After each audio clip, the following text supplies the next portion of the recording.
undiscovered. Early in the morning, the tranquil park is filled with the soft breeze and the gentle sounds of birds singing. Mia walks along the winding path, enjoying the colors of the flowers that blossoms after the rain. She stops for a moment to observe a delicate butterfly resting on a leaf. The peaceful scene makes her feel grateful for the simple beauty around her. So, now, kayo naman yung magbabasa ng text. Everyone? Early in the morning, the tranquil park is filled with a soft breeze and the gentle sound of birds singing. Mia walks along the winding path, enjoying the colors of the flowers that blossom after the rain. She stops for a moment to observe a delicate butterfly resting on a leaf. The peaceful scene makes her feel grateful for the simple beauty around her. So, naiintindihan ba yung pinapahiwatig dito sa text na to or sa phrase of, yes, sa text na to? Yes. So, can I ask Mansur kung ano yung naiintindihan mo sa text? Si Mia daw na nakakita siya ng butterfly na naka-rest sa leaf, which is beautiful scenery around the park. So now, Inidal, malambot. Meron ka bang mga words na hindi mo masyadong naintindihan or bago sa pandinig o sa pagbasa mo para sa iyo? So ano nga ba yung ibig sabihin ng tranquil? Means worry? Peaceful? Calm? Yung part na nilalakaran ni Mia. How about dangkal? Ano ba yung ibang words na sa tingin mo hindi mo masyadong alam yung definition or ibig sabihin?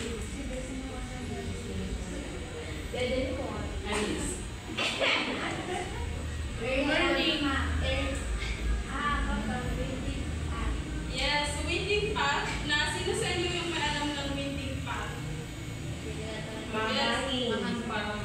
No, so winding path na hindi siya straight path na daanan, kundi it's just a curve, turns, or yun nga yung part daw is yung daanan doon is pa-curves or pa-turns. And then sa delicate, of course, alam ko ng lahat yung delicate. Okay. Now,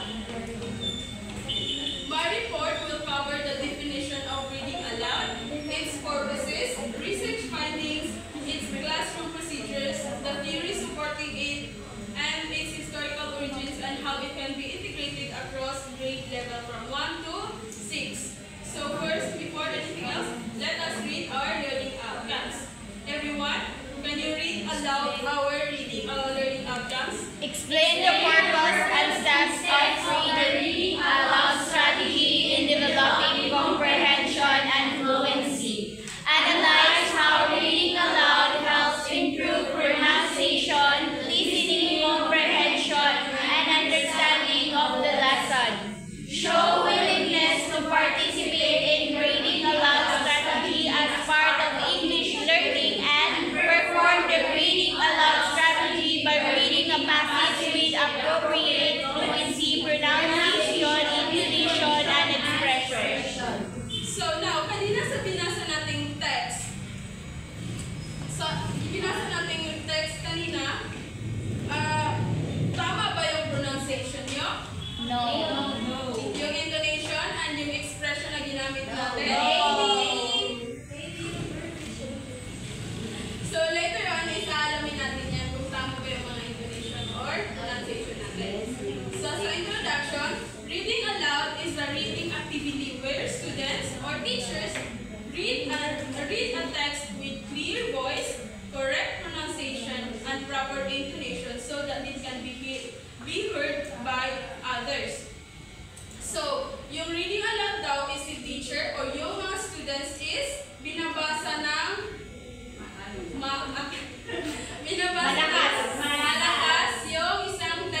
pronunciation, confidence, and comprehension. So, do you think na kapag nagbabasa tayo ng isang text or ng isang story is mas nare-retain or mas naiintindihan ba natin ito kapag mata yung ginagamit natin?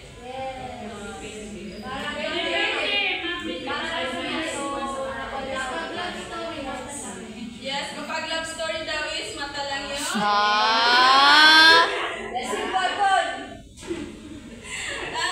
Okay, so there are different kind of students nga kasi meron silang different kind of learning styles. Meron yung iba is mas nare-retain yung information, mas nagkakaroon sila ng confidence or comprehension using their eyes in reading. And some as well is nagre-read aloud sila doon sa text or mga messages na or mga stories na binabasa nila.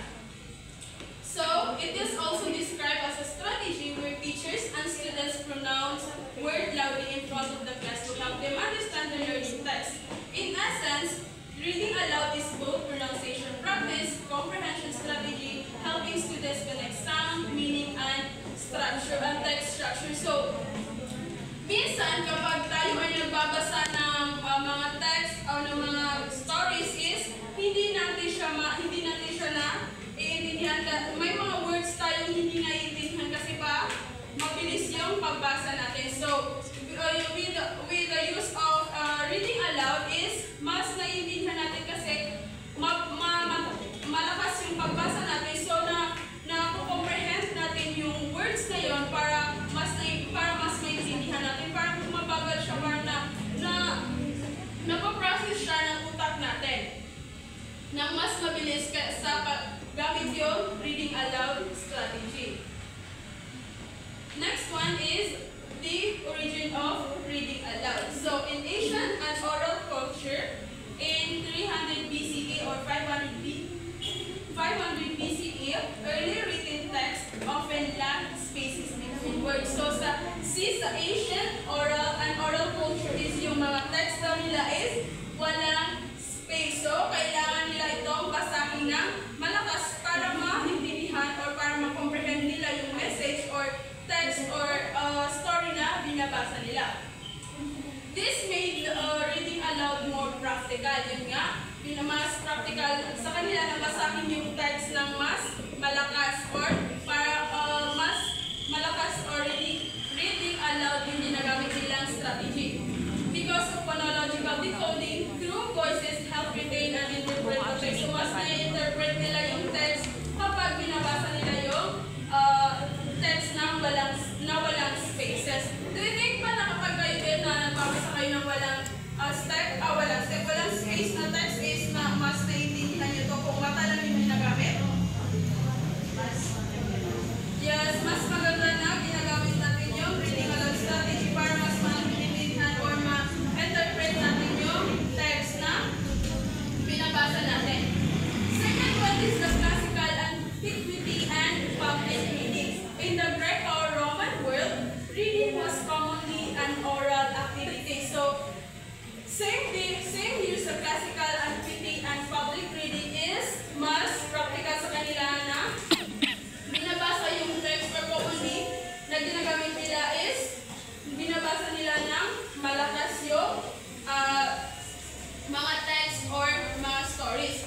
Written texts were often read aloud, not just privately. Augustine, for example, noted that reading silently was rare. Yung sa panahon nila dito sa classical antiquity and public reading is mas rare daw yung nagbabasa ng silent or yung mata lang yung ginagamit. And thirdly is the medieval and early modern period. Medieval churches practices where scriptures and religious texts were chanted or read aloud during services. So, sa mga churches daw noong medieval and modern period is kadalasan binabasa yung mga Bible or yung mga Bible nila is binabasa nila ito ng malakas or ginachant nila ito during the services like sermon, during the prayer time is binabasa talaga nila ito ng malakas. Public reading or recitations remains socially important. So you see, yung pagbasa daw sa public ng malakas or orally is socially important para sa medieval and modern period. Fourth one is the 19th century popularization. Affordable public entertainment in the UK in the mid-1800s. People paid a penny to hear readings, stories, poems, and etc. So you see, sa 19th century is may kailangan pa nila talagang magbayad ng penny para makarinig ng mga stories, poems, text, or yung mga news para mapakinggan nito is nagbabayad sila ng penny. In the Victorian era, authors like Charles Dickens promoted reading aloud in social context. So pinomote ni Victorian yung pagbasa ng malakas sa social context. Next one is modern educational practice. Reading aloud is a foundational strategy in literacy development. Yung modern educational practice is ito na yung panahon natin. It helps demonstrate fluency, yun nga, phrasing, and connection between written words and meaning. Today, read aloud time is widely recommended in early childhood education to foster vocabulary, comprehension, and bonding. So, paano ba natin gina-integrate itong reading aloud na sa sinabi dito na sa early childhood? Early childhood daw kadalasan na i-integrate yung reading aloud. So, anyone? Bakit nga ba sa early childhood nila sinabing gina-integrate o gina-recommend itong reading aloud to foster vocabulary, comprehension, and bonding? Bakit sa early childhood? Rania? Bakit sa early childhood na nila gina-recommend itong reading aloud to foster? Sa mga primary, di ba? Primary na mga bata nila ito in-implement itong strategy na to, which is the reading aloud. Kasi yun na nga, para yung mga bata kasi is napakadali nilang ma-distract. So the teacher should read or discuss the topic sa mga bata na malakas para makuha nila yung attention. At the same time, there is interaction. In terms naman sa vocabulary, kailangan is malakas yung pagbabasa ng teacher sa mga words na binibigkas ni teacher para malaman nila kung ano yung proper na pronunciation ng each word. Yes, thank you. And research findings students using reading aloud show significant improvement. So you see, using this strategy na reading aloud is mas nagkakaroon ng improvement daw yung mga students sa pagbabasa, comprehension, fluency, and pronunciation using their reading aloud strategy. And secondly, higher post-test scores compared to control group. Thirdly, strategy proving effective for enhancing reading skills. Sa general procedure naman tayo. So, may step-by-step procedure ang pag-implement ng reading aloud strategy. First is to select an appropriate text suitable for students' level. So, of course, hindi naman pwede na mag-select tayo or pumili tayo ng text or ng text na Harry Potter na yung tuturuan mo is mga grade 1, grade 2, or parang pang grade 3 or even early childhood is hindi naman proper na bigyan natin sila ng reading text ng mga gano'n na Harry Potter na more advanced na yung mga vocabulary doon sa text na Harry Potter. Next one is explain the objective of reading aloud. So of course, kailangan natin i-explain kung ano ba yung goal ng reading aloud strategy. Third is to teacher reads aloud to model proper pronunciation and intonation. So of course, bago muna basahin ng mga students is i-model muna ni teacher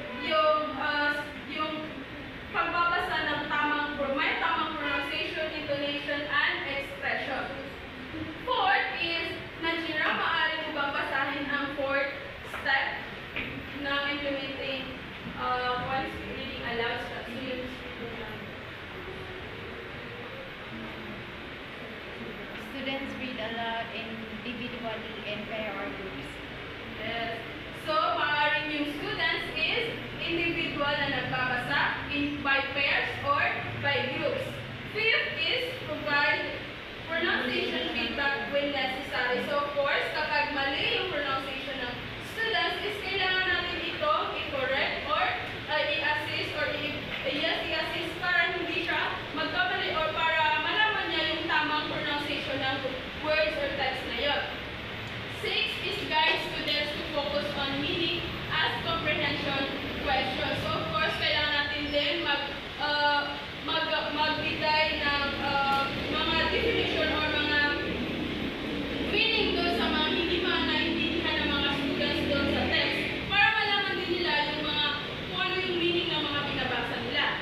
Seven is to discuss and analyze the text with the class. Of course, hindi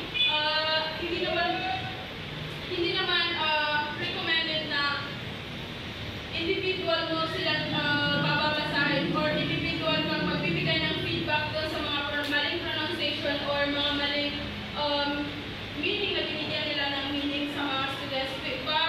But instead, kailangan kayong whole class yung mag-discuss ng or mag-analyze ng text. 8. The first solution for schools, playrooms, and children care centers are launched on the market. So may mga solutions na din for schools na hindi ginagamit yung mga reading aloud o yung mga students na may mga yung reading aloud strategy is isang solution para sa mga students na mayroong mga may mga hindi masyadong naintindihan ng mga vocabulary, pronunciation, hindi masyadong marunong sa pronunciation, or walang masyadong confidence. So next one, dito naman tayo sa how to use reading aloud in teaching English. Abdul Nasir, maaari mo bang basahin ang before reading na implementation ng Number 1, teacher introduces the topic of the text. Then number 2, pre-teach difficult vocabulary or K concepts. Explain the purpose. Students will listen carefully and then read aloud to understand the text. Yes. Then, kapareho lang din to ng the general step-by-step, but dito sa how to use reading aloud or practical use is mas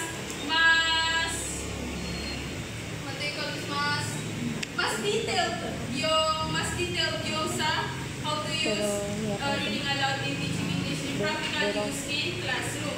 So while reading, teacher models reading aloud first. Yun nga yung sinabi ko, yung model muna ni teacher with proper intonation, pronunciation, and pacing. Next one, sa after naman, is students answer comprehension questions. Mag-answer ng questions yung mga students sa tanong ni teacher. So ano nga ba yung purpose ng reading aloud sa teaching English subject? First is to improve their comprehension, including understanding, analyzing, and interpreting text. So, yun nga napatunayan sa research na yung reading aloud is na i-improve or na-enhance na yung analyzing, interpreting, and understanding ng mga students using the reading aloud strategy. Next one is enhance vocabulary acquisition, improve pronunciation, pronunciation accuracy, magiging mas accurate na yung pronunciation nila using the reading aloud strategy, and increase students' motivation and confidence in reading.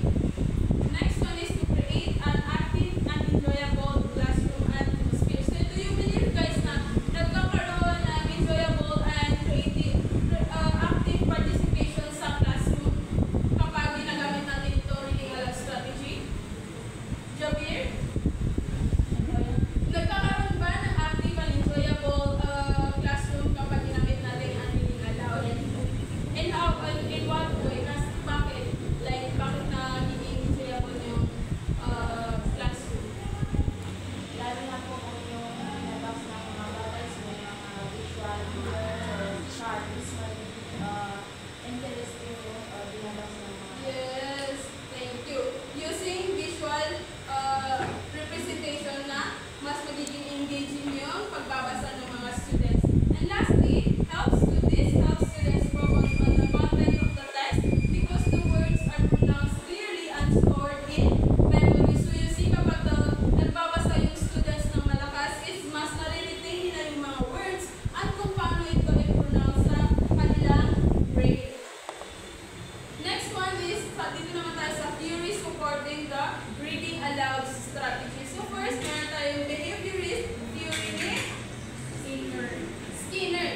teacher feedback. So using na may active feedback na nangyayari or active learning nyo, nagkakaroon ng active learning sa loob ng classroom using the reading aloud strategy. Next one is information processing theory. Reading aloud supports the idea that learners process language step by step. So, paano